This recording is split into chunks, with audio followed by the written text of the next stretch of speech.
তৃতীয় ধাপে ৮১টি উপজেলা নির্বাচনে ৭৮টির বেসরকারি ফলে চেয়ারম্যান পদে আওয়ামী লীগ ৩৭ ও বিএনপি সমর্থিত প্রার্থী ২৭টিতে জয় পেয়েছেন।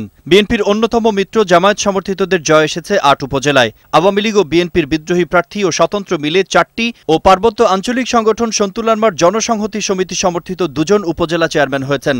তৃতীয় দফার নির্বাচনে জোটগতভাবে আওয়ামী লীগের অনেকটা কাছাকাছি অবস্থানে বিএনপি, তবে আগের ২ দফার চেয়ে এবারে আওয়ামী লীগের ফলাফল ভালো। আগের মতোই দলের কেন্দ্রীয় নেতা ও মন্ত্রীদের এলাকায় বিএনপি প্রার্থীদের জয় আলোচনার খোরাক যোগাচ্ছে। নির্বাচনে আওয়ামী লীগ সাধারণ সম্পাদক, স্থানীয় সরকার ও পল্লী উন্নয়ন মন্ত্রী সৈয়দ আশরাফুল ইসলামের এলাকায় বিএনপি সমর্থিত প্রার্থীর কাছে পরাজিত হয়েছেন উপজেলা চেয়ারম্যান প্রার্থী তার চাচাতো ভাই সৈয়দ আশফাকুল ইসলাম। সাংগঠনিক তৎপরতার অভাব ও অন্তর্দ্বন্দ্বই পরাজয়ের কারণ মনে করছেন স্থানীয়রা। এদিকে আওয়ামী লীগের আরেক প্রভাবশালী নেতা ও ধর্মমন্ত্রী অধ্যক্ষ মতিউর রহমানের জেলা ময়মনসিংহের বিভিন্ন উপজেলায় তৃতীয় দফার নির্বাচনে আওয়ামী লীগ সমর্থিত কোনো প্রার্থী বিজয়ের মুখ দেখেনি। বিএনপি সমর্থিত প্রার্থীদের কাছে পরাস্ত এই উপজেলার একটি ধোবাউড়ায় আওয়ামী লীগের বিদ্রোহী প্রার্থী বিজয়ী হয়েছে। ভরাডুবির কারণ একই দলের একাধিক প্রার্থী।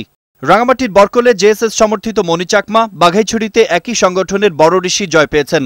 এছাড়া ময়মনসিংহের মুক্তাগাছা, বরিশালের হিজলা ও চাঁদপুরের হাজীগঞ্জ উপজেলা নির্বাচনের ফল স্থগিত রয়েছে। নানা অনিয়মের কারণে ১৩ উপজেলার ২৬টি কেন্দ্রে ভোটগ্রহণ স্থগিত করেছে নির্বাচন কমিশন। বাগেরহাট ও শরীয়তপুরে নির্বাচন কেন্দ্রিক সংঘর্ষে নিহত হয়েছেন ২ জন। মিঠুন মোস্তাফিজ, বৈশাখী নিউজ, ঢাকা।